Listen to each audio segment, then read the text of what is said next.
Assalamualaikum warahmatullahi wabarakatuh. Saya Novina Waitiana dengan NIM 2020004200085, kelas Analitika dan Visualisasi Data E. Di sini saya akan menjelaskan tentang penerapan data menjadi informasi dan pengetahuan dan menjadi kebijakan. Di sini saya mengambil contoh dari brand kosmetik yang mana X1-nya itu adalah jumlah penjualan, X2-nya yaitu pengeluaran iklan, dan Y-nya itu adalah penjualan per bulan. Hal pertama yang kita lakukan adalah mencari eh, deskriptif statistik, yang mana input ringnya itu kita ambil dari sini, yaitu X1, X2, dan Y-nya itu kita masukin.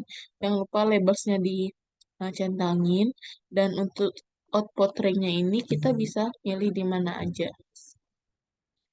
Dan kita mencari summary statistik dan confidence level for min. Lalu pencet OK. Nah, udah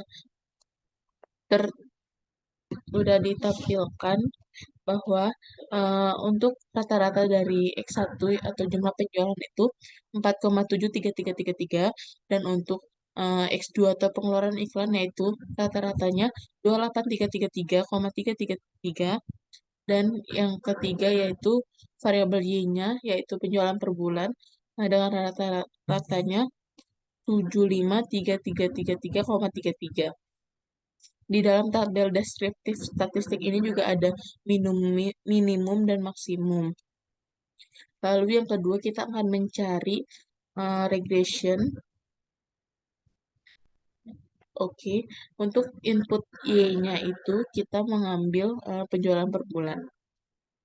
Dan untuk input X-nya itu kita mengambil X1 dan X2 yaitu jumlah penjualan dan pengeluaran iklan.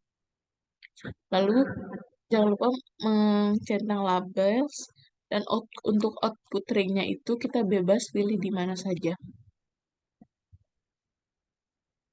Sini. Dan kita akan mencari residuals dan standard side residuals. Lalu akan muncul seperti ini.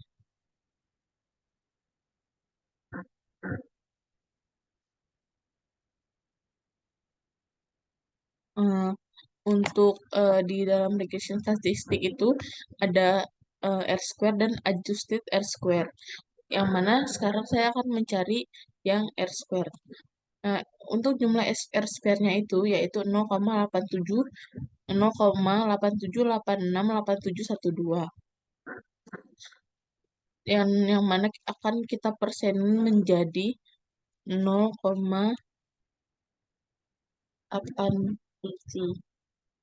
atau 87%.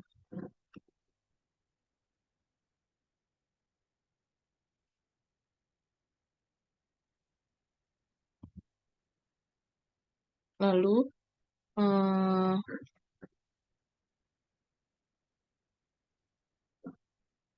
pada output di samping nilai R square sebesar 0,87.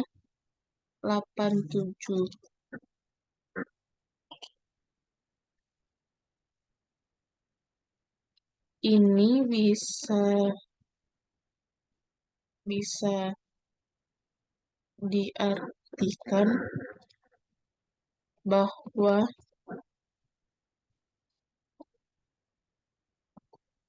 variabel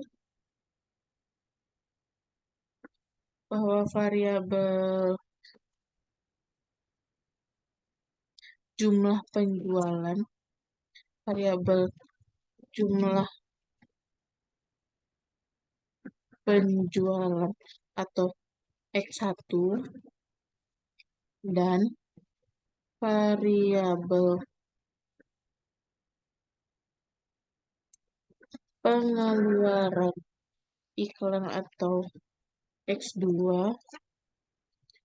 menentukan besaran penjualan produk sebesar 87%. Dan sedangkan 13%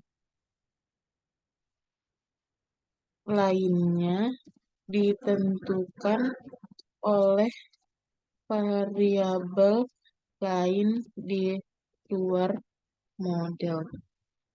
Yaitu variabel-variabel lain selain satu dan X2.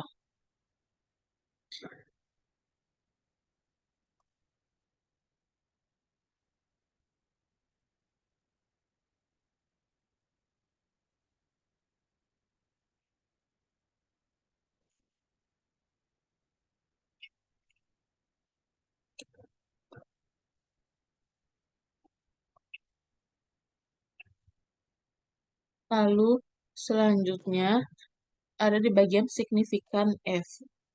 Itu eh, kita bandingkan dengan lebih kecil daripada 0,005. Yang mana uji F significance F ini bertujuan untuk mencari apakah variabel independen secara bersama-sama atau simultan mempengaruhi variabel dependen. Tingkatan yang digunakan adalah sebesar 0,5 atau 5%. Nah, jika nilai signifikan F-nya itu lebih kecil daripada 0,05, maka dalam model ini dapat diartikan bahwa variabel independen yaitu tadi eh, jumlah pen-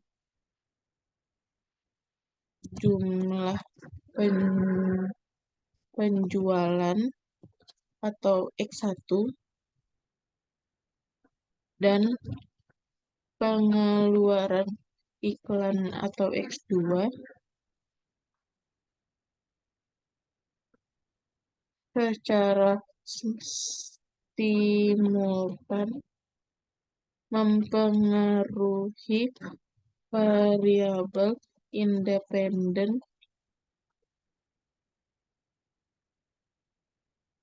penjualan penjualan per penjualan per bulan atau variabel Y.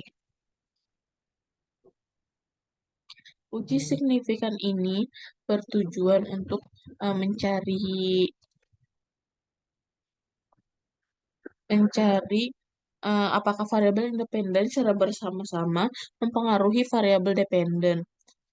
Yang tingkatannya itu digunakan sebesar 0,5 atau 5%.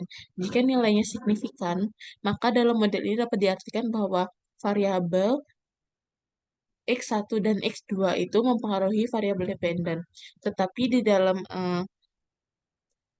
tabel ini tidak ternyata variabel jumlah penjualan atau X1 dan pengeluaran iklan X2 itu tidak mempengaruhi variabel penjualan per bulan atau variabel Y. Lalu selanjutnya dimasukkan rumus yaitu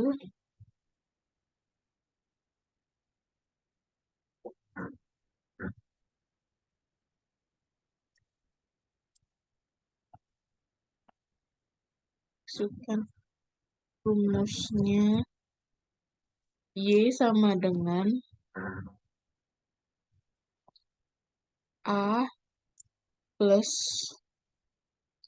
B, B1 atau dan X1 plus B2 X2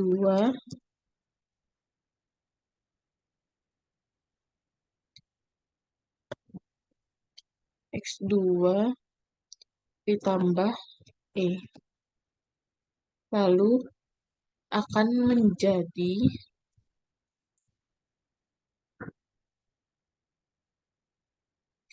Y sama dengan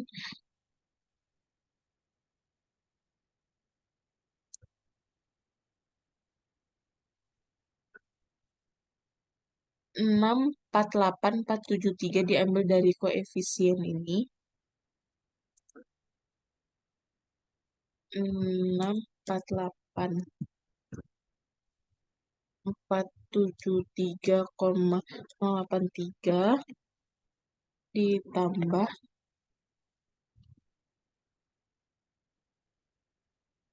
ditambah dengan X1-nya ini, yaitu 131,1395,13,18 ditambah dengan X2-nya itu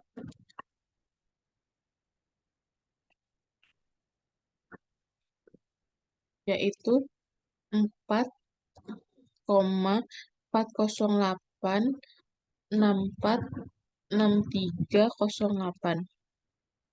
Dan ini akan kita bulatkan menjadi 4,40%.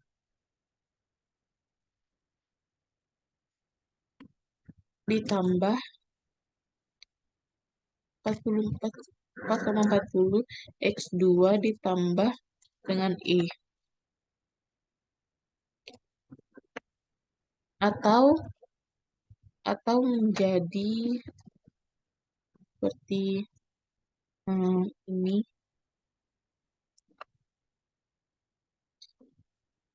Copy dulu. Yang mana X1-nya ini tuh jumlah penjualan dan untuk X2-nya ini pengeluaran iklan.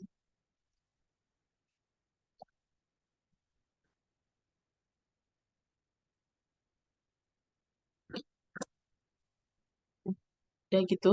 Berdasarkan kolom koefisien ini, yang 3 ini, diperoleh 3 informasi penting. Yang pertama itu koefisien intercept dan yang kedua koefisien variabel X1 dan yang ketiga koefisien variabel X2. Perencanaan umum yang dibuat itu menjadi regresi dengan variabel independen, yaitu seperti ini dengan rumus Y sama dengan A plus B1 X1 plus B2 X2 plus E. Dan untuk konstanta intercept ini sebesar 648.473,083. Itu artinya jika X1 dan X2 bernilai 0 atau perusahaan eh,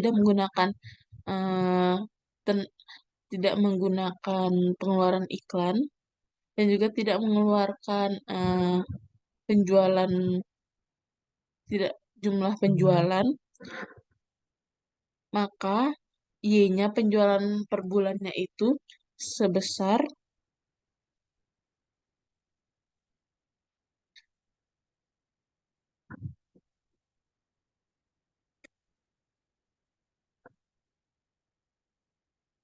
4,4 juta,408,646,308 dengan asumsi variabel di luar X1 dan X2 konstan atau tidak berubah. Terus selanjutnya sedangkan dengan koefisien X1 ini sebesar 1313951,18 itu menunjukkan bahwa setiap penambahan satu jumlah penjualan maka akan memberikan kontribusi peningkatan jumlah penjualan rata-rata tiap bulannya, yaitu eh, sebanyak 1.313.951.318 rupiah. Dengan asumsi bahwa pembayaran biaya iklannya atau X2-nya itu tetap konstan, serta variabel lain selain dalam model juga konstan. Sedangkan koefisien untuk X2 ini sebesar 4,40 menunjukkan bahwa setiap penambahan maka akan memberikan kontribusi peningkatan jumlah penjualan tiap bulannya dengan asumsi bahwa X1 tetap konstan serta variabel lain selain dalam model juga konstan. Mungkin itu aja, sekian dari penjelasan dari saya. Terima kasih. Wassalamualaikum warahmatullahi wabarakatuh.